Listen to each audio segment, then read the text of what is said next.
তাহলে কি সত্যি পরিমণি প্রেমে হাউডুবু খাচ্ছে শেখ সাদী? হঠাৎ কেন পরিমণির জামিনদার হলেন শেখ সাদী? বিস্তারিত জানতে হলে ভিডিওটি না টেনে সম্পূর্ণই দেখুন। তাহলে কি সত্যি পরিমণি প্রেমে হাউডুবু খাচ্ছে শেখ সাদী? এদিকে পোস্ট শেয়ার করে পরিমণি ক্যাপশনে লিখেছেন, আমরা কি সুন্দর তাই না? আমাদের পক্ষ থেকে নতুন বছরের শুভেচ্ছা। প্রথমবারের মতো ওয়েব সিরিজে কাজ করেছেন ঢাকাই সিনেমার আলোচিত চিত্রনায়িকা পরিমণি। রঙ্গিলা কিতাবের মাধ্যমে দর্শকদের মন জয় করেছেন এই নায়িকা। প্রথম ওয়েব সিরিজে কাজ করার অভিজ্ঞতা অসাধারণ ছিল বলে জানিয়েছেন নায়িকা। সম্প্রতি কিছু ছবি ফেসবুকে শেয়ার করেছেন তিনি। সেখানে সঙ্গীত শিল্পী শেখ সাদী সহ আরও অনেকে রয়েছেন। এদিকে পোস্ট শেয়ার করে পরিমণি ক্যাপশনে লিখেছেন, আমরা কি সুন্দর তাই না? আমাদের পক্ষ থেকে নতুন বছরের শুভেচ্ছা। ভক্ত অনুরাগী থেকে শুরু করেছে নেটিজনরা কমেন্ট বক্সে শুভেচ্ছা জানিয়েছেন। একজন লিখেছেন, নতুন বছরের শুভেচ্ছা, অসম্ভবকে সম্ভব করা পরিমণির কাজ, অনেক অনেক শুভকামনা রইল। আরেকজনের ভাষ্য, আপনাদের ভিডিওগুলো সবসময় দেখি, অনেক সুন্দর হয়। সো হিয়ার্স, এখানে শেখ সাদী ও পরিমণিকে নিয়ে আপনাদের মতামত কি অবশ্যই কমেন্ট করে জানাবেন। হঠাৎ কেন পরিমণির জামিনদার হলেন শেখ সাদী? ব্যবসায়ী এবং ঢাকা বোর্ড ক্লাবের সভাপতি নাসির উদ্দিন মাহমুদের দায়ের মামলায় সোমবারে জামিন পেয়েছেন পরিমণি। ঢাকার সিনিয়র জুডিশিয়াল ম্যাজিস্ট্রেট মোহাম্মদ জুনাইদের আদালত তার এই জামিন মঞ্জুর করেন। সেই সময়ে বাংলাদেশের অভিনেত্রী জামিননামায় সই করেন শেখ সাদী নামের এক যুবক।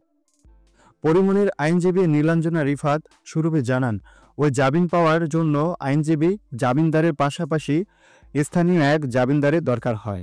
সে জামিননামায় স্বাক্ষর করেছেন সাদী। জানা গিয়েছে 1000 টাকার মুচলেকায় পরিমণির জামিনের আবেদন মঞ্জুর করেন আদালত। ওই জামিননামায় সই করেছেন সাদী। সোমবার যখন পরিমণি আদালতে হাজির হয়েছিলেন তখন তার পাশেই ছিলেন তিনি। নীলাঞ্জনা জানান, আদালতে আত্মসমর্পণ করার পরেই পরিমণির জামিনের আদেশ দেন বিচারক।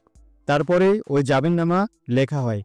পরিমণি ও শেখ সাদীর মধ্যে আসলে সম্পর্কটা কি চলছে আপনারা অবশ্যই কমেন্ট করে জানাবেন। ভাইরে, প্রতিবাদ করতে গিয়ে এবার ফেঁসে গেলেন পরিমণি।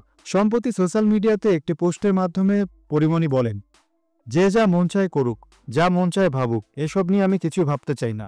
আমার কোনো কিছুতেই সমস্যা হলে আমি কথা বলবোই। আমার গায়ে লাগলে আমি কাউকে ছেড়ে কথা বলবো না। সবার মতো আমি চুপ করে থাকতে পারি না। যে কোনো অন্যায় নিয়ে আমি কথা বলছি। এই অন্যায় নিয়ে কথা বলার কারণে আমাকে যদি বারবার জেলে যেতে হয়, আমি গেলাম। আর কি করব? কিছু হলেই জেলে পাঠাবে। তাহলে তো দেশের কেউ কথাই বলবে না, সবাই বোবা হয়ে থাকবে। আমি অন্যায় দেখলে কথা বলবো, যা আছে কপালে। আমি আইনিভাবে মোকাবেলা করব।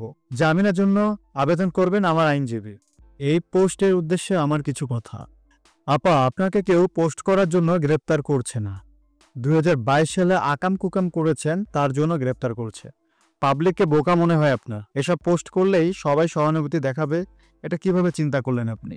সো ভিউয়ার্স, পরিমণির এই স্ট্যাটাস নিয়ে আপনাদের কি মতামত অবশ্যই কমেন্ট করে জানাবেন। আর এরকম মিডিয়া জগতে নিত্য নতুন আপডেট পেতে আমাদের চ্যানেলটি সাবস্ক্রাইব করে সঙ্গে থাকবেন। ধন্যবাদ।